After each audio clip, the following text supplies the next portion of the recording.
anageuza yani. Zaidi ya ona kumgeuza mkewe.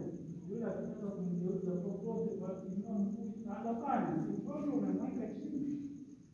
Wewe ushauri unaenda kwa daktari. Anakuambia wewe ugeuke hivi unataka.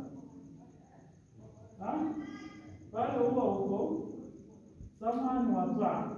Kwa kikwambia wanaondoma hivi maana hivi na mke hivyo sogeza huku hebu hapa anataka anapima tumbo mara ashushe huku chini